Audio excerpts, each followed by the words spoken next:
Pria itu menggunakan bor bercabang untuk mengebor lubang besar di dinding batu bank dan kemudian mengeluarkan batu seberat 2 ton itu. Melihat jaring pelindung yang memicu alarm, pria itu mengeluarkan kateter logam khusus dan dengan hati-hati melewati lubang menuju berangkas. Saat pria itu menekan pelatuk, asam nitrogen menetes ke kunci di sepanjang pipa. Setelah kunci meleleh sepenuhnya, pria itu berbalik dan membuka pipa penyimpanan air di belakangnya. Laju aliran air sangat cepat hingga dapat terisi penuh dalam waktu setengah jam. Alasan mengapa pria itu sengaja melakukan semua ini adalah untuk membiarkan air memicu alarm kawat berduri, karena hanya dengan cara ini para penjaga keamanan keliru jika itu hanyalah kerusakan pipa saluran air.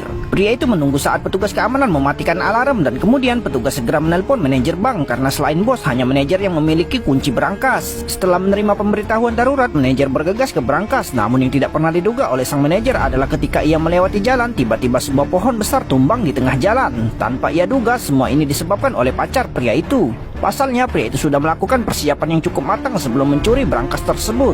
Tujuannya adalah untuk memberi pria itu cukup waktu untuk memasuki berangkas tersebut. Saat permukaan air meluap melewati saklar daya berangkas, sistem pengawasan langsung kehilangan daya. Kemudian pria itu menyelam ke dalam air menggunakan tang di tangannya dan dengan mudah memotong kawat berduri yang kehilangan aliran listriknya. Saat pria itu berhasil menyelinap ke dalam berangkas, ia mengambil emas, perak, dan perhiasan senilai jutaan dolar di dalam berangkas tersebut. Namun saat pria itu hendak pergi, polisi pun datang. Saat mengetahui bahwa banjir di berangkas itu bukan suatu kebetulan, melainkan ada yang melakukannya dengan sengaja, ia langsung memerintahkan anak buahnya untuk menjaga tutup lubang got di setiap jalan.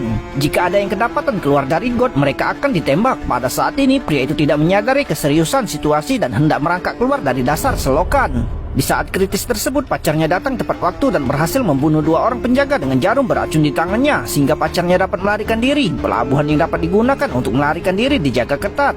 Maka pria itu menggunakan pisau baja di tangannya, bertekad untuk membunuh semua penjaga dan berjuang keluar. Namun saat pria itu hendak melarikan diri, tiba-tiba ia tertembak di bahunya. Ternyata kepala polisi mengejar. Polisi itu menodongkan senjata dan menyuruh pria itu untuk menyerah. Namun pacar pria itu datang dan membuat polisi itu terjatuh. Situasinya tiba-tiba berubah, tapi pria itu tidak menembaknya dan hanya meninggalkannya. Lalu pria itu melemparkan pistolnya ke dalam air dan melompat ke atas speedboat yang telah dipersiapkan sebelumnya. Pada akhirnya pria itu membawa pergi emas, perak, dan perhiasan senilai jutaan dolar.